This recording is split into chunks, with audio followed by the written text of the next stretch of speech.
या अपने declared atheism को लेकर भी मुखर रहते हैं और अपने तहीं रैशनैलिटी की बात करते हैं।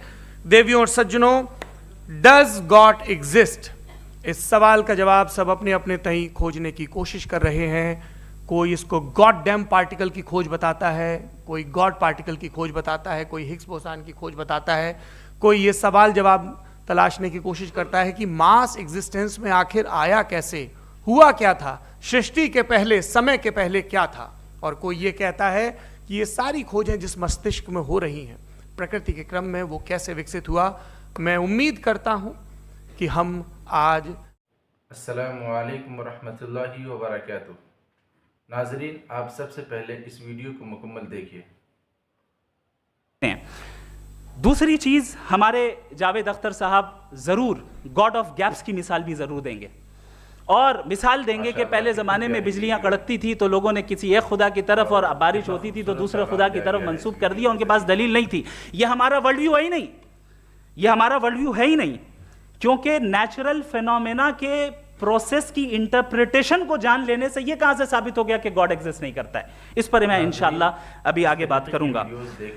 आप हजरात ये भी देखेंगे और मैं ये एक्सपेक्ट करता हूं कि हमारे रिस्पेक्टेड जनाब जावेद अख्तर साहब जरूर इमोशनल आर्ग्यूमेंट्स भी देंगे, जो कि एक लॉजिकल फैलेसी है जब बात आती है ट्रुथ को डिसाइड करने में। क्यों?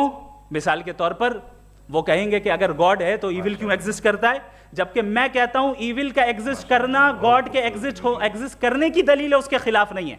चूंकि अगर गॉड है तो हम सब उसके सामने अकाउंटेबल हैं, और अगर हम अकाउंटेबल हैं तो अकाउंटेबिलिटी के लिए ईविल का मौजूद होना जरूरी है, उसके बगैर हम अकाउंटेबल नहीं हो सकते। और अगर हम अकाउंटेबल नहीं हैं तो हम जनाब जावेद अख्तर साहब से पूछेंगे कि आप बताएं कि फिर सफरिंग इस दुनिया में क्यों है?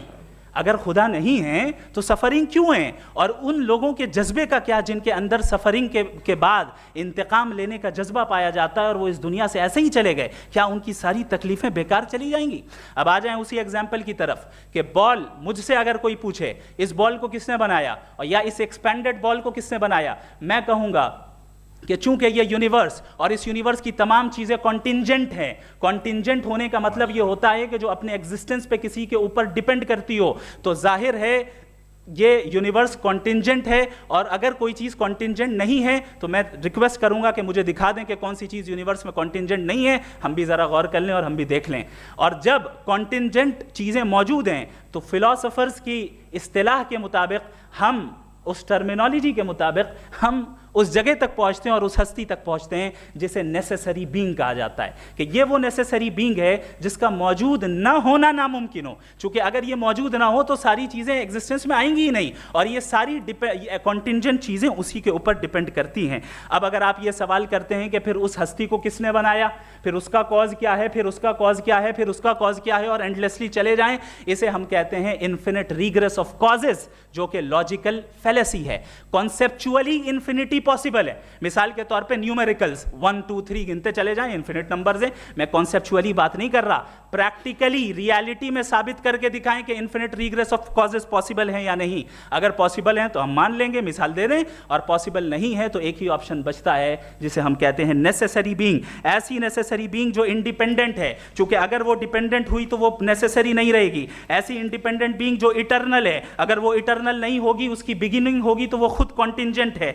ऐसी बीइंग जो पावरफुल है, क्योंकि कॉन्टिंजेंट को एक्चुअलाइज करने के लिए पावर चाहिए। ऐसी बीइंग जो इंटेलिजेंट है और नॉलेजेबल है, क्योंकि ये यूनिवर्स स्पेसिफिक फॉर्म और स्पेसिफिक लॉज ऑफ नेचर के तहत प्रिसाइजली चल रहा है। Thank you. थैंक यू मुफ्ती साहब। मैं इन दलीलों